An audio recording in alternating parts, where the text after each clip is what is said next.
वक्त असां भिरिया रोड वेझो गाज़ी इब्राहिम शाह ते बीठा आहियूं, जिथे काफ़ी सालनि खां गाज़ी बुनियादियुनि खां महरूम आहे। अचो त असां हिननि खां पुछूं था।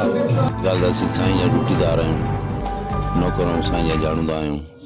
जीअं असांजे मुतवली फरमायो ऐं बजाए हक़ीक़त फरमाई त असांखे एतिरो वक़्तु हुकूमतूं जेके थी गुज़रियूं आहिनि, MP साहब असां थी गुज़रिया आहिनि, असां भॼी भॼी उन्हनि खे एप्लीकेशनूं बि ॾिनियूं आहिनि। बाबा असांजो हेॾां उत्तर साइड में हिकिड़ो रोड आहे, उहो असांखे ॾिनो वञे, उहो बि असांखे ॾिनो वियो।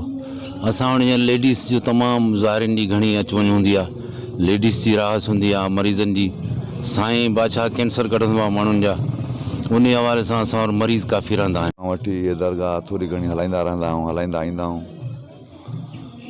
असांखे दरगाह जे बारे में कुझु तकलीफ़ूं आहिनि, इन करे असां वसारनि खे अपील था कयूं त बराए महिरबानी असांजो दरगाह रेलवे ट्रैक ते आहे, जंहिंमें कॾहिं कॾहिं काफ़ी अहिड़ियूं रशियूं थी वेंदियूं आहिनि, ॿार बचा अची वेंदा आहिनि, काफ़ी अहिड़ा मुज़ाहिरीन अची वेंदा आहिनि जेके रेल जे करे जेको आहे सो मतिलबु त टेंशन परेशान आहिनि। ऐं अहिड़ा बि हादसा थी सघिया आहिनि जंहिंमें हिकु अधु माण्हू को रेल जे हेठनि में अची। जीअं त ही असांजो दरगाह बिरावड़ गाज़ी इब्राहिम शाह बिरावड़ जे लॻभॻि आहे, ऐं हिते अचण वञण जी तमामु बिल्कुलु सहूलियत न आहे, बिल्कुलु रस्तो न आहे, काड़ माना सहूलियत चो दीवारी न आहे, अचण जो लेन खां फाटको न आहे, तमामु मुश्किलात में हलंदो आहे। वरी दरगाह आहे हिते तक़रीबन 5 खां 8 ॾह हज़ार डेली माण्हू अचण वञनि था, उनजे वजूद को बि सहूलियत न आहे। वसारंगी नाज़रीन, तव्हां हितां जा वीचार ॿुधा। कैमरामैन यकूब मुगल सां गॾु ज़ुबैर अहमद, हक़ सच न्यूज़।